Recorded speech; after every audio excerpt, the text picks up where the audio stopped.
Okay, everyone, so we're back for part two of week one's lesson. So hopefully everybody has the PDF that I emailed out. I got through a few slides in that first 24-minute video. So we're going to jump now back onto those slides with theoretical probability versus empirical probability. So I'm going to switch over to my document camera, old school, the old trusty. Okay, so in ALEKS this week, they're going to start talking to you about theoretical probability versus empirical probability. So theoretical is basically probability that we know is going to happen based in theory, and empirical probability is when you run an experiment and kind of check to see like what are the outcomes of your experiments. So the big picture idea is if you run a whole bunch of experiments and perform a whole bunch of experiments and you're performing empirical probability experiments, the more of these that you run, the closer the probability will come to match what theoretically it should be. So the probability of an event occurring is the likelihood or chance of it occurring in theory. So that's the description or the definition of theoretical probability. It is found by dividing the number of favorable outcomes, or the outcomes you want, by the total number of outcomes. So the probability of an event occurring is equal to the number of favorable outcomes over top of the number of outcomes, total number of outcomes. I'm going to see if I can make that look a little better there. Okay. Theoretical probability describes how likely an event is to occur versus its evil twin, the experimental or empirical probability. They both start with an E, and I kind of go back and forth between the two because empirical just means experimental, vice versa. So probability describes how frequently an event occurred during some sort of experiment. So maybe you tossed a coin 1,000 times and you performed an experiment and you found that it landed on heads 50% of the time. Well, then that matches theoretically what it should, because we know that flipping a coin is a 50% chance of heads and a 50% chance of tails. Okay, so let's practice here. What's the theoretical probability of flipping a coin and getting tails? So I was just sort of thinking about that here. So we'll write this as the probability of getting tails when we flip our coin is equal to, and we're going to use, okay, so we know by definition that the probability of tails is going to be equal to the number of favorable outcomes over the total number of outcomes. So we know from our work in our previous slides that when you flip a coin, you have a total of 2 outcomes that could happen. So that's going to be your denominator. And the number of favorable outcome of getting tails for us would be only 1 chance of that happening. So we have 1 number of favorable outcomes over total number of outcomes, which is 2. Theoretical probability, keep in mind, is just what should happen in theory. Dun, dun, dun. Okay, now let's perform an experiment. You flip a coin 100 times and you get tails 43 times. Okay, what is your experimental or empirical probability of getting tails? Well, now we ran an experiment. We know in theory it should be a half, right? Or 50%. But we ran an experiment and we see that we got tails 43. That was the number of favorable outcomes out of 100 total flips. Okay, so 43 out of 100 is a little different, right? But then let's just say 50 out of 100, right? So 50 out of 100 we know would be 1/2. That's what we know is going to happen in theory. But we ran a little side experiment here and we found that it was 43 out of 100. So it's a little less than what we think would happen in theory, but it's still okay. It's just an experiment. Now, the cool thing is if you were to flip a coin, let's just say 10,000 times, more than likely you would get tails 50% of the time, or 5,000 out of 10,000 times. So the more and more experiments that you run, the closer and closer your empirical or your experimental probability is going, the more and more you run your experimental, your experiments, your empirical probability, as that number gets bigger and bigger, your probability is going to get closer and closer to what we know should be happening in theory. So as the experiments increase or gets larger, the closer the experimental probability will get to the theoretical. All right, let's do some more practice. So we've got a bag with 6 marbles shown below. 2 marbles are yellow. So as I have my printout in black and white, I'm going to mark these out. especially because I can't really tell what colors these are. So 2 marbles are yellow. I'm going to put little Y's there. 1 is going to be red, so I'm going to make this guy the red, and 3 are blue. So these ones are going to become blue. Okay, and I'm very visual. So if you're a visual learner, hopefully this will help. A marble is chosen from the bag at random. What is the probability that you get a yellow or red marble? Write your answer as a fraction or whole number. So remember, probability of an event occurring is equal to the number of favorable outcomes over total number of outcomes. Okay, total outcomes. Well, when you put your hand in that bag, you have 1, 2, 3, 4, 5, 6 marbles in there. So that's your total number of outcomes. And then we're looking at the probability that you pull a yellow or a red. Okay, well, that would be capturing this one or, excuse me, yep, 2 yellows or this red. So 2 plus 1 would give us 3. So if we kind of work this down a little bit, 3, 6 is going to be 1/2. So we have a 1 out of 2 or 1/2 probability of grabbing a yellow or a red marble. Bonus question. What is the probability that the marble chosen from the bag is not red? Okay, so pause the video and see if you can get that probability. Okay, so if you're back, the probability that you chose a marble from the bag that is not red, hopefully you got 5 out of 6. All right, so not red would be blue, blue, blue, yellow, yellow. All right, so we're kind of easing into theoretical and experimental probability. Let's keep practicing. Keep in mind, these problems are going to be very familiar to you because I've stolen them, many of them from Alex, that homework platform that hopefully everyone's gotten logged into. A bag with 8 marbles is shown below. 2 are yellow, 3 are blue, and 3 are red.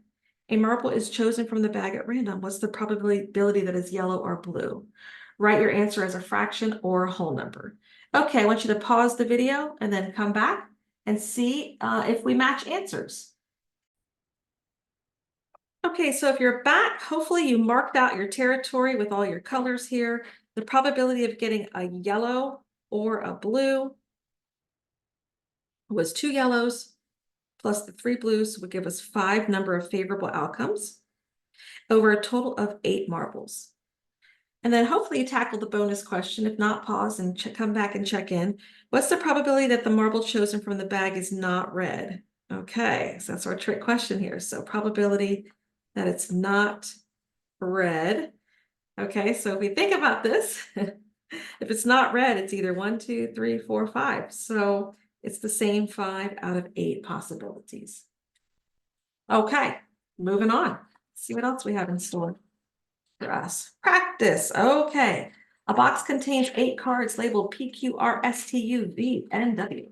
One card will be randomly chosen. What's the probability of choosing a letter from Q to W? Okay, so pause the video, come on back, see if we match. So if we're looking at all of these options, and you're going to choose a card randomly, we have a total of 8. 1, 2, 3, 4, 5, 6, 7, 8. Probability of choosing a letter Q to W is all of these. So it's 7 out of 8 chances. All right, so hopefully you're feeling good about these. Let's see what else we have in store. All right, we have some more examples, some theoretical probability examples. All right, what is the probability in theory of rolling a 4 on a 6-sided die? Okay, so take a moment, think that through. Think about what's the probability of rolling an even number when you roll a 6-sided die. And then finally, what's the probability of rolling a 7 on a 6-sided die? So pause the video and come on back and see how you did. Okay, let's see how you did. The probability of rolling a 4. Well, that's the desired outcome, and it's only going to happen once out of a total of 6 opportunities. So 1/6. Probability of rolling an even. Well, that's 2, 4, or 6. That's 3 out of 6, which we can reduce to a half. All right, probability of rolling a 7. All right, well, out of these 6 chances, do we see 7 on there at all? We don't.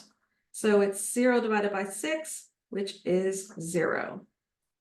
So if you had a pie with 0 slices on it, and you want to divide it up into 6 people eating that pie, well, everyone would just get 0.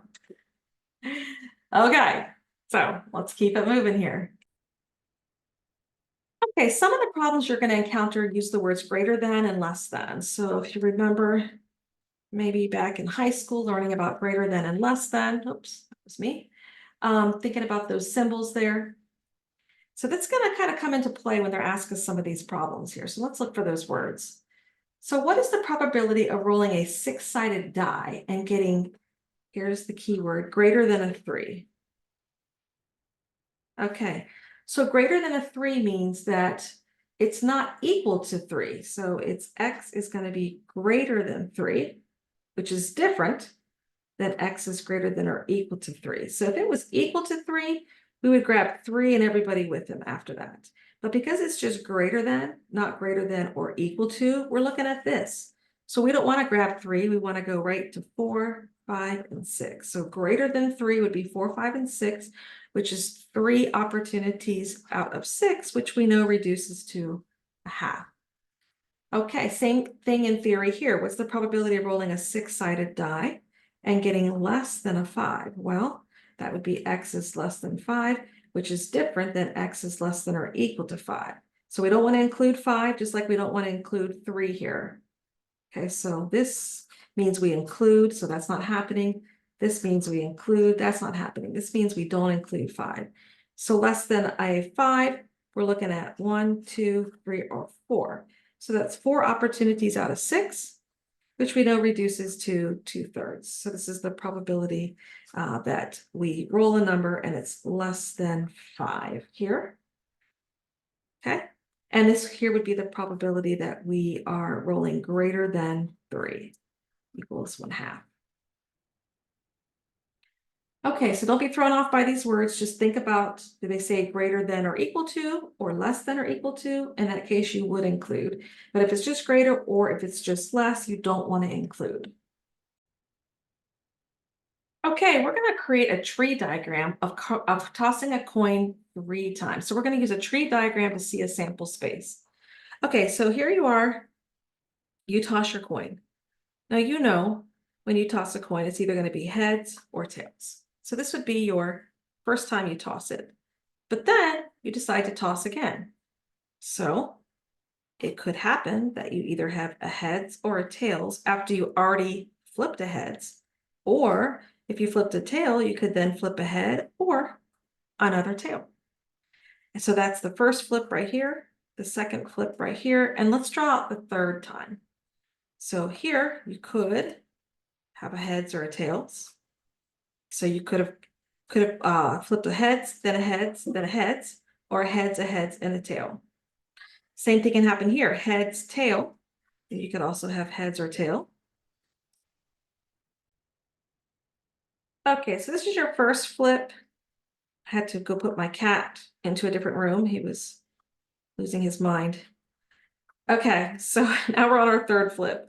So you could have done tails, then a heads, and then on that third flip, it could have been heads or tails. Same thing here, heads or tails. This is your third flip.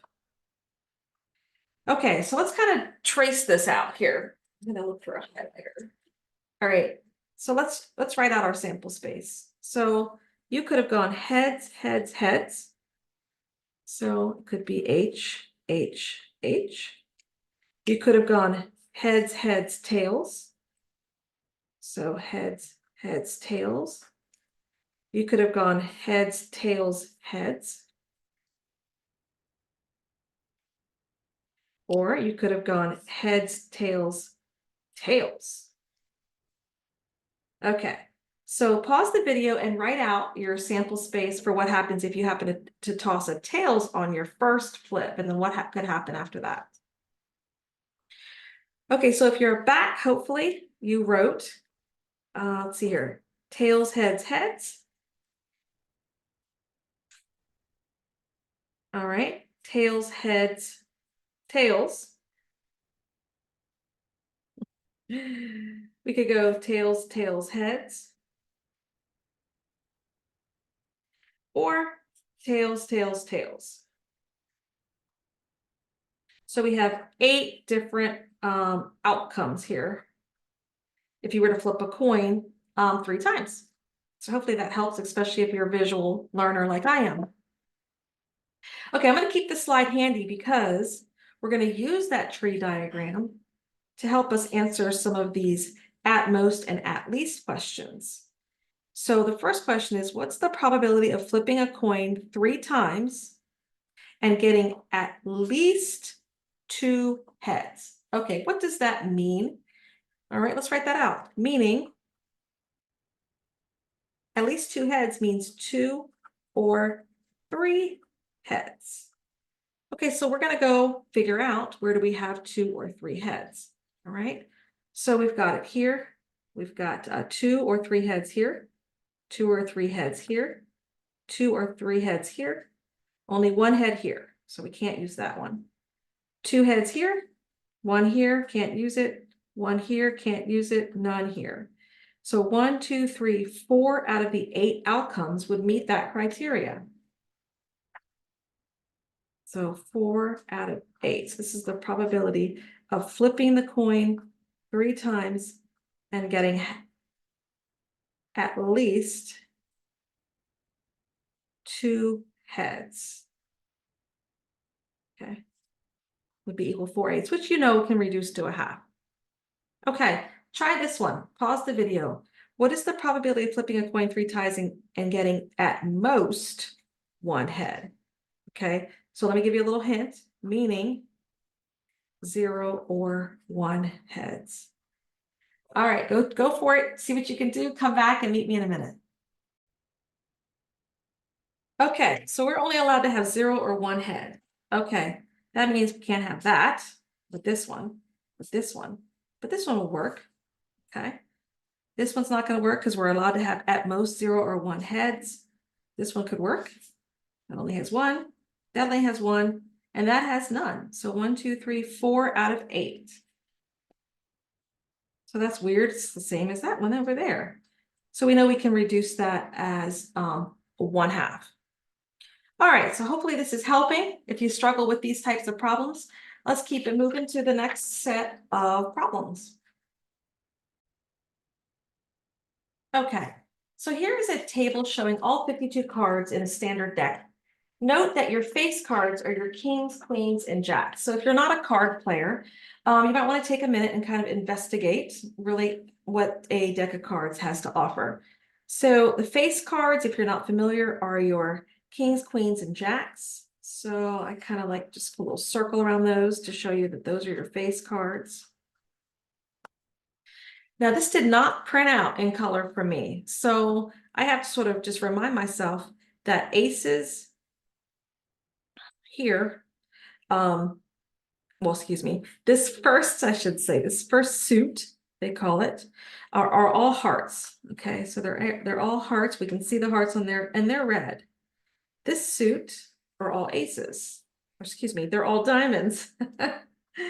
So diamonds are also all red. Then we have our spades here. They are black. So they're spades and they're black.